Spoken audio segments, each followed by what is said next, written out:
Hello class.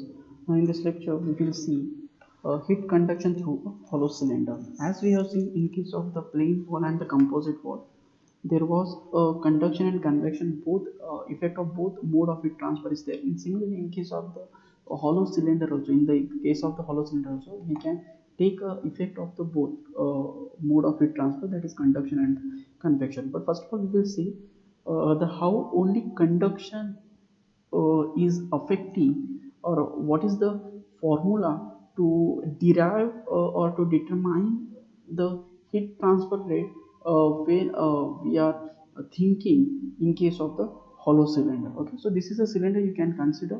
Okay, hollow cylinder, as similar to the composite wall, hollow cylinder can also be of a composite hollow cylinder, means ये जो cylinder है इसके ऊपर again दूसरे material का cylinder overlap हो सकता है. Okay, and as it is a cylinder I have just taken the cross sectional area. So cylinder है तो इसका लेंथ रहेगा एक particular. So in that fashion if I draw the thing like this, उसका एक पर्टिकुलर लेंथ है. Okay, and which have not drawn right now. Okay, I just drawn the cross section. So ये consider करो कि ये उसका length है. Okay, cylinder का, और वो लेंथ है हमारा L, length of the cylinder. Okay, वो है हमारा एल इतना length. and I have just taken the cross section. So first of all we have to understand the parameter of those cylinder first of all. Okay, so we will see the parameter, different parameter which we have to consider while calculating the heat transfer rate across the hollow cylinder. Okay, through mode of transfer, that is conduction. So here T1, the T1 is the temperature at the inner surface of cylinder. Consider this is a cylinder. Okay, this is the cross section of the cylinder, and this is the length of the cylinder. Okay, this is I have not drawn the entire length of the cylinder. Just consider this is the length of the cylinder. Okay, in this fashion, and this is the cross section of the cylinder having a temperature T1 at the inner surface at this point. Okay, T2 is the temperature at outer surface of the cylinder. This is the temperature at the outer surface. Okay, after K is the thermal conductivity. जो material, जिस material से बना है हमारा cylinder, उस material का जो thermal conductivity है वो कितने K है. After R1 is the inner radius of the cylinder. जो R1 है वो हमारा इनर रेडियस है. R2 is the outer radius of the cylinder. Okay, r is a radius of small element. अभी ये जो क्रॉस सेक्शन है, उस क्रॉस सेक्शन पे ही कहीं तो हमने एक रिंग इतना एक what we can say ring type element, small element select किया है, जिसका यूज करके, जिसका इंटीग्रेशन करके कुछ बाउंड्री कंडीशन डाल के, अपर एंड लोअर लिमिट डाल के हम इंटीग्रेट करेंगे, और हम क्या करेंगे उससे हमारा जो फॉर्मूला होता है in case of the hollow cylinder to calculate the heat transfer rate, वो डिराइव करने वाला है. सो ये जो एलिमेंट है, small element across the cross section of that cylinder, उसका जो रेडियस है सेंटर से, वो है capital R. Okay, D R is the thickness of that small element. Okay, जो एलिमेंट हमने कंसिडर किया है क्रॉस सेक्शन पे, आर इतने रेडियस पे, उसका जो थिकनेस है वो डी आर है, very small, very negligible thickness. After T is the temperature at element. ये जो एलिमेंट हमने कंसिडर किया है उसका जो टेम्परेचर है वो टी इतना है. Okay, after that length of the cylinder, L is the capital L is the length of the cylinder. Okay, so we are considering this a hollow cylinder. It is same. It is simple single material cylinder. We are not considering the composite hollow cylinder. एक single cylinder हमने consider किया है, उसके R इतने radius पे, cross section के R इतने radius पे हमने small element consider किया. Now we will calculate, or we will deriving the what we can say the formula to determine the heat transfer in case of the hollow cylinder. So consider the element area at the radius R. So ये जो element area है, ये जो element हमने consider किया है at a radius of R. Okay, हम उसको कंसिडर करेंगे and having a thickness d r. अब इसको हम कंसिडर करते हैं, हमको पता है Fourier's law of conduction. Fourier's law of conduction क्या बोलता है, स्टेटमेंट है उसका, mathematical representation Q is equal to K multiply by dt by dx multiply by A. So heat transfer rate is directly proportional to temperature difference, directly proportional to surface area perpendicular to the direction of heat flow, and inversely proportional to thickness. At the same time, this is a thermal conductivity to reduce to eliminate the proportionality sign. And what this minus sign indicating, the negative sign indicating जो भी temperature है across the heat flow वो क्या हो रहा है, decrease हो रहा है. So that's why this is negative sign. Okay, so where x is equal to r. अब ये जो है ये स्लैब नहीं है, ये लीनियर डिस्टेंस, ये रेडियल डिस्टेंस है. सो जो भी x है that is our radius. This x is equal to r. Is it? क्योंकि ये जो r है ये हमारा थिकनेस रहेगा यहाँ r इन द सेंटर से, इस पॉइंट से यहाँ तक हमें हीट ट्रांसफर करना है. सो ये जो है थिकनेस x इतना distance that is equal to r. Okay, so that is x equal to r we are considering. So x is equal to r and this capital D is equal to small d is equal to capital T. We are just indicating in this equation we are indicating temperature difference by small t. Now here we are indicating temperature difference by capital. That is the only difference. So when x is equal to r, then dx is equal to dr and dt is equal to capital dt. Okay, just we are just instead of dx we are putting dr, and instead of this small dt we are putting capital dt. So now our mathematical equation becomes like this: q is equal to minus k multiplied by capital dt by dr multiplied by area. Okay, so अभी हमको क्या करना है, area निकालना है इस cylinder का, और जो एलिमेंट जो हमने स्मॉल एलिमेंट रिंग कंसिडर किया है, इस रिंग का हमें एरिया निकालना है. तो ये तो हो गया हमारा सिलेंडर एल इतने लेंथ वाला. बट ये जो स्मॉल एलिमेंट हमने कंसिडर किया है, ओके, उसका हमें एरिया निकालना है. तो उसका एरिया क्या रहेगा, इसका सरकमफ्रेंस, इस स्मॉल एलिमेंट का circumference multiply by length. Okay, so because of that area, surface area of that element area become 2 pi r, that is a circumference multiply by length. अगर हमको सिलेंडर का surface area निकालना है, cylinder का जो small element हमने consider उसका surface area निकालना है, so it is nothing but the circumference of that cylinder. Okay, it will nothing but 2 pi r, और उसका लेंथ जो भी हम रहने वाला है length. Okay, this is length and उसका रेडियस कितना है r. So 2 pi r is the circumference, यहाँ से लेके यहाँ तक जो सेक्शन है उसका circumference multiplied by length. Okay, so we are getting the area of the element 2 pi r multiplied by r. Just substitute this value over here. Okay, q the equation now become q is equal to k multiplied by dt by dr multiplied by 2 pi r. Minus sign रहेगा यहाँ, so just remember this thing.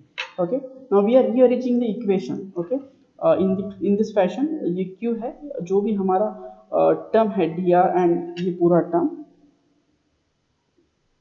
will move this side. Okay, so now equation become like this and right hand side become like this. Okay, so now we are integrating left hand side. ये जो हमारा left hand side है equation का, उसको दो limit में हम integrate करेंगे. लोअर लिमिट रहेगा हमारा r1 एंड अपर लिमिट रहेगा हमारा r2. अभी r1 एंड r2 कहाँ से आया, so the r1 is the radius of inner radius of the cylinder. Okay, inner radius of the cylinder and the r2 is the outer radius of the cylinder. Okay, सो जो भी r है उसको हम integrate करेंगे, left hand side को integrate करेंगे r1 to r2 and right hand side को हम इंटीग्रेट करेंगे विथ रिस्पेक्ट टू टेम्परेचर है. सो हमारा temperature range capital T1 to capital T2. Okay, so ये जो हमारा टेम्परेचर है कैपिटल T1 टू, इसको हम कैपिटल T कर देते हैं.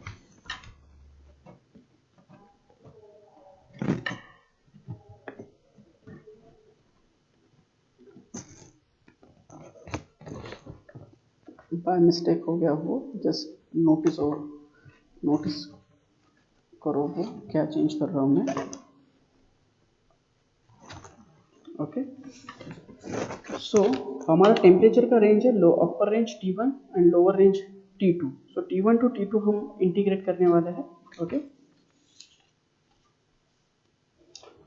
सो R1 to R2 and T1 to T2 in this fashion हम इंटीग्रेट करेंगे. सो 1 अपॉन r का इंटीग्रेशन होता है log r. Okay, log r. Similarly dt का इंटीग्रेशन रहेगा हमारा t. So in this fashion ये जो हमारा इंटीग्रेशन हुआ है q by 2 pi l multiply by log r having limit r1 to r2. Similarly minus K right hand side है हमारा इक्वेशन का t having limit t1 to t2. Substitute your limit. So जो भी equation है वो बन जाएगा log R2 minus log R1, log R2 minus log R1 nothing but log R2 by R1 is equal to minus K T2 minus T1। सब equation को rearrange किया हमने Q के फॉर्म में, अगर हम इक्वेशन पुट कर रहे हैं so Q is equal to T1 minus T2 divide by log R2 by R1 divide by 2 pi K। अभी ये जो इक्वेशन है ओके, इस इक्वेशन को अगेन हम हमारा जो ओहम्स लॉ है I is equal to V by R से कंपेयर कर, दिस इज इक्वेशन 1 और this is equation 2। if we comparing above equation with Ohm's law, okay, so I is equal to क्या होता है, okay, I is equal to क्या होता है Q, this is a flow of current and this is a flow of heat, so I is equal to Q, V is nothing but the potential difference, this is equal to temperature difference, so it is dV, sorry, so dV is nothing but the potential difference, that is voltage difference, and यहाँ हमारा है temperature difference, so V is equal to T1 minus T2, it should be dV, okay, so dV is equal to T1 minus T2, okay, and another thing the resistance, this is nothing but the electrical resistance, यहाँ जो भी है वो thermal resistance है, whenever we are talking about the hollow hollow cylinder, okay, so in that time जो भी रहेगा thermal resistance, it is nothing but the log R2 by R1 divided by 2 pi KL। अभी समझो ये हमारा composite cylinder रहता था, तो RTH का वैल्यू क्या होता था हमारा, we will have over here, okay, ये है एक सिलेंडर और उसके ऊपर और दूसरा सिलेंडर है, क्रॉस सेक्शन हैचिंग से हम डिफरेंशिएट करते हैं उसको,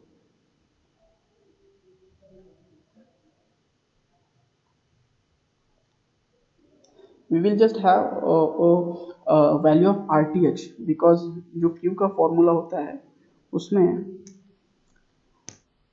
extreme hot temperature minus extreme cold हम कंसिडर करेंगे, एक्सट्रीम H बोल के एक्सट्रीम कोल्ड, मतलब एक्सट्रीम एंड के जो टेम्परेचर है उनका सब्ट्रैक्शन होता है, ओके, डिवाइड बाय RTH होता है। अभी RTH हमें निकालना है, सो RTH के केस में हम निकालते हैं RTH log R2 क्या है हमारा, R2 है एक्सट्रीम, पहले जो हमारा इनर सिलेंडर है उसका हम RTH निकालते हैं, first cylinder RTH is equal to log R2 by R1 divide by 2 pi K of first cylinder multiply by L, length तो सेम रहेगा दोनों का, ओके, अब हमने L इतना ही लेंथ कंसिडर किया तो, और resistance of second cylinder, so log, अब उसका इनर रेडियस क्या रहेगा सेकेंड सिलेंडर का, सेकेंड सिलेंडर का इनर रेडियस रहेगा, जैसे कि यहाँ आउटर रेडियस पर इनर रेडियस किया हमने, वैसे यहाँ सेकेंड सिलेंडर है जो आउटर सिलेंडर है उसका रेडियस रहेगा R1 R2 R3, R3 bye inner radius रहेगा R2 divide by 2 pi K2 L, K2 is the thermal conductivity of that material, और समेशन ऑफ RTH किया हमने, so we will get RTH1 plus RTH2, okay, and this is a summation of RTH, तो जो भी value आएगा यहाँ put किया तो this will be become example of composite hollow cylinder, effect of composite hollow cylinder, okay, so this is the thing, okay, and when you talk about the combined effect of hollow cylinder with your conduction and convection, then we can have another explanation, वही cylinder हम निकालते हैं, this is a first cylinder, first cylinder के ऊपर दूसरा cylinder है, hatching निकालते हैं हम,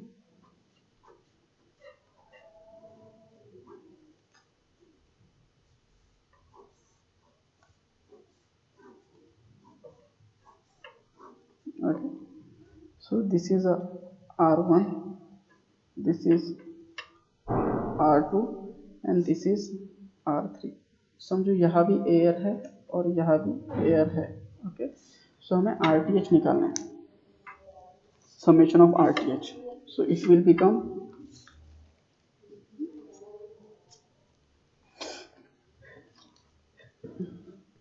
RTH1, हम अंदर से बाहर की तरफ जाएंगे और इनसाइड में एयर है, सो ये एयर वॉल के इनर साइड का जो इनर सरफेस ऑफ सिलेंडर है, अंदर के सिलेंडर ए का फर्स्ट सिलेंडर का इनर सरफेस है, उसके साथ हीट कन्वेक्शन करेंगे। उसके बाद इस एंड से इस एंड तक कंडक्शन होगा, अगेन इस एंड से इस एंड तक कंडक्शन होगा, फिर ये एंड अगेन आउटमोस्ट एयर के साथ कन्वेक्शन करेंगे। सो पहला जो रहेगा हमारा RTH-C1 बोलते हैं हम उसको, उसके बाद RTH1 बोलेंगे फर्स्ट सिलेंडर का थर्मल रेजिस्टेंस, उसके बाद सेकेंड सिलेंडर का थर्मल रेजिस्टेंस, उसके बाद RTH-C2 बोलेंगे thermal resistance due to convection. Okay, so पहले RTH-C1 निकालते हैं। What is the formula for thermal resistance for convection, that is 1/HA। Okay, so इसके हिसाब से 1/HA क्या होगा, 1 डिवाइड बाय H1, जो भी इनर साइड में एयर है उसका जो हीट ट्रांसफर कोएफिशिएंट रहेगा वो मल्टीप्लाई बाय एरिया क्या है हमारा 2 पाई सरकमफ्रेंस मल्टीप्लाई बाय लेंथ। अभी रेडियस के अंदर कैसे 2 पाई R1 मल्टीप्लाई बाय लेंथ। सो ये हो गया हमारा RTH-C1। उसके बाद RTH निकालते हैं, RTH1 ये है conduction thermal resistance for conduction, okay, due to the first cylinder. Okay, so वो होता है हमारा log outer radius of first cylinder, that is R2, divided by inner radius of the first cylinder, that is R1, divided by 2 pi KL, is it 2 pi KL, K of first cylinder multiply by length। Length तो common है दोनों में, क्योंकि ये composite cylinder एक ही length से है सब। ओके, ये हो गया RTH1। उसके बाद RTH of second cylinder. Okay, second cylinder का आउटर रेडियस है हमारा R3। Okay, R3 divide by inner radius है आउटर सेकेंड सिलेंडर का R2 divide by 2 pi K2 of K2 is the thermal conductivity of second cylinder उसके material के हिसाब से। Okay, and L is the length of that thing, that cylinder. Okay, which is common. Now अभी again convection आ गया, convection RTH-C2, R suffix TH-C2। अभी ये जो इस सरफेस तक हम पहुंचे आउटर सरफेस, अभी ये आउटर सरफेस आउटमोस्ट एयर के साथ कन्वेक्शन करेंगे। सो अगेन कन्वेक्शन का formula 1/HA, 1/H is nothing but 1 by जो भी आउटमोस्ट एयर है उसका हीट ट्रांसफर कोएफिशिएंट H2 अगर हम बोलते हैं उसके स्पीड के हिसाब से, उसका एरिया हो गया अभी outmost area of this cylinder, ये जो सिलेंडर है उसका आउटमोस्ट एरिया हो जाएगा 2 पाई, आउटमोस्ट रेडियस क्या है R3 मल्टीप्लाई बाय L। सो ये हो गया हमारा RTH-C2। अब इन चारों का summation RTH-C1 plus RTH-1 plus RTH-2 plus RTH-C2 ये हो जाएगा हमारा समेशन ऑफ, इसको बोलेंगे हम total thermal resistance. Okay, total thermal resistance. अगर हमें इस कंपोजिट सिलेंडर में combine effect of conduction and convection की वजह से हीट ट्रांसफर रेट निकालना है, so Q is equal to extreme hot temperature, मतलब एक्सट्रीम एंड का temperature minus extreme cold temperature divide by this summation of RTH। अगर हम कर रहे हैं you will get the heat transfer rate in case of the composite cylinder with combined effect of conduction and convection. It is that simple. Okay, so just remember कि convection में और conduction में जो thermal resistance का formula क्या है, conduction में क्या होता है, convection में क्या होता है, thermal resistance का 1/H। H is the heat transfer coefficient of that fluid due to their velocity and A is the surface area which is perpendicular to the flow of heat flow। Simple. अभी कोई भी geometry हो, plane wall का हो तो वो आ जाएगा length into breadth, अगर वो सिलेंडर हो तो वो आ जाएगा उसका सरफेस एरिया जो कि 2 पाई RL है। Okay, so just think on H and the surface area. Okay, geometry कोई भी हो। After that RTH the thermal resistance due to conduction, उसका फॉर्मूला है 1 that is in case of the cylinder is different and in case of the plane wall is different, that you have to remember all. So in case of the conduction is L by Ka, in case of the that hollow cylinder it is log of outer radius minus outer radius by inner radius divided by 2 pi KL. Okay, and just a few things you have to remember. And whenever you are calculate the thermal resistance of each mode of heat transfer, have the summation of it.